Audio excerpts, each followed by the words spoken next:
Hey everyone, welcome to the new Myth Talk. Today's Myth Talk is on witches and warlocks. We're going to get right into it. So here we go. Witchcraft or witchery broadly means the practice of and belief in magical skills and abilities that are able to be exercised by individuals and certain social groups. Witchcraft is a complex concept that varies culturally and socially. Therefore, it is difficult to define and perception, and cross-cultural assumptions about the meaning or significance of the term, which be applied with caution. Witchcraft often occupies a religious, divinatory, or medicinary role, and it is often present within societies and groups whose cultural groundwork include a magical worldview. And for those who do witchcraft, are considered to be like witches, warlocks, depending on your gender. Witches are more commonly known as the women or female versions of it, and warlocks are more commonly known as the male versions of witches.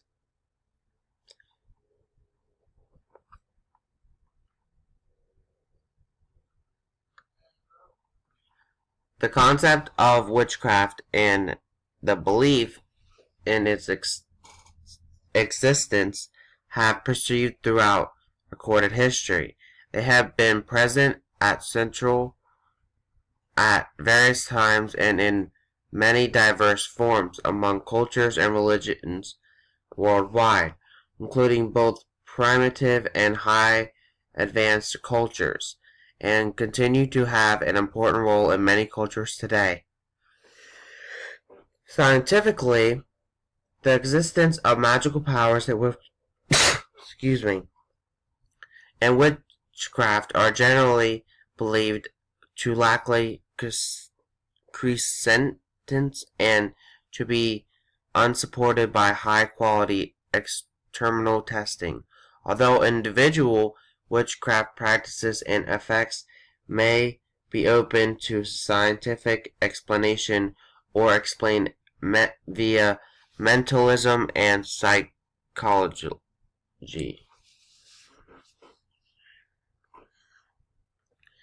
In many forms, witchcraft is generally seen as evil and often associated with the devil or devil worship.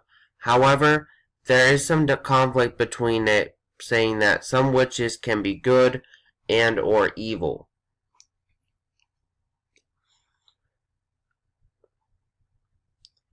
Moving on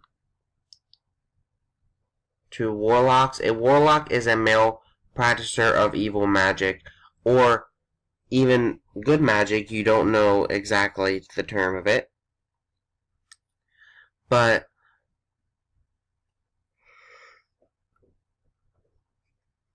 it is said to be the most common accepted and phonology diversity warlock, from the Old English meaning oath-breaker or deceiver.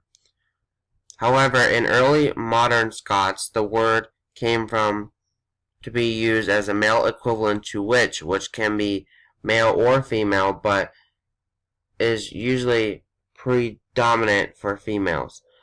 From this use, the word passed into Romantic literature and ultimate 20th century popular culture, a diversion of the Old Norse.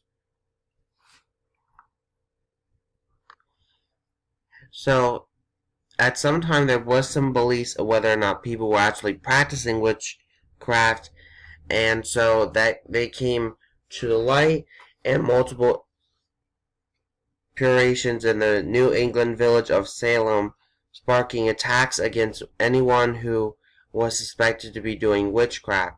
So here's a little bit from the Salem witch trials for you guys. Anxiety was rife from the very beginning of the settlements in New England. Salem Village in the 1690s was very much the edge of the settled universe, at least as far as the colonists knew. And outside that settled universe was a dark and forbidding wilderness. They were afraid of death by starvation. They were afraid of death by exposure. They were afraid of death by savages. They begin to see this sort of crumbling providence that they're losing their place in the world, and that both the devil and the Indians are allied against them. The Puritans, they're going to lose control of their society and the strict religious tenets that brought them there. So that kind of fear allows for a witch trial to kind of take hold and hysteria to take over. Many girls at the time were accusing usually older women of being witches. You are a gospel witch! Most people who were accused as witches were people who were vulnerable in the community. Tell me why you hurt me.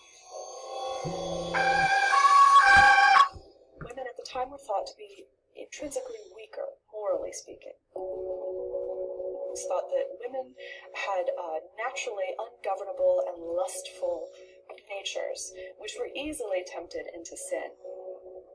This you could trace to the story of Adam and Eve. Salem witch trials really were about the fear of women, and really the fear of women's independence. What they were seeing was people acting differently.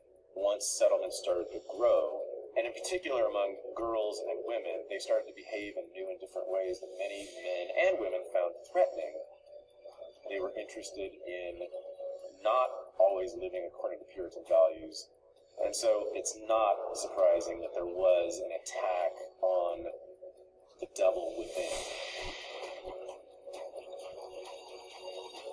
The chilling part about Salem is that everyone who was involved thought they were doing the right thing. The ministers thought they were doing the right thing. The judges thought they were doing the right thing. The accusing little girls, you could argue, thought that they were doing the right thing.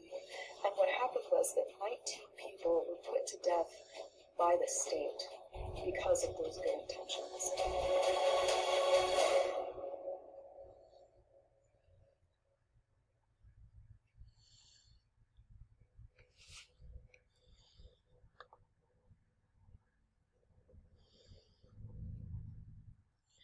Nowadays, witchcraft and witches and warlocks have been seen or heard in multiple different ways, including movies and television shows, and various ways, good or evil, and even in books such as Macbeth and etc.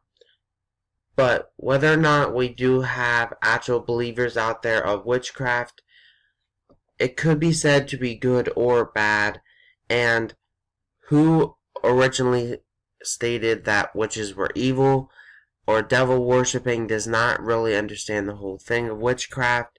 In my personal opinion, I honestly believe that anybody could be good or evil. God did not intend anyone to be one or the other. He depended on, I guess, their personality. And so anything can happen, but whether or not there's real witches or witchcraft or warlocks out there, it's still a mystery. But some do practice witchcraft, and for those who do, I would honestly say continue your work. I mean, you're only doing what you believe is right. And so with that said, I'm going to end out this myth talk. Have a great day. Peace. Thank you guys for watching. And next week's myth talk is on chucacabras. Have a great day. Peace.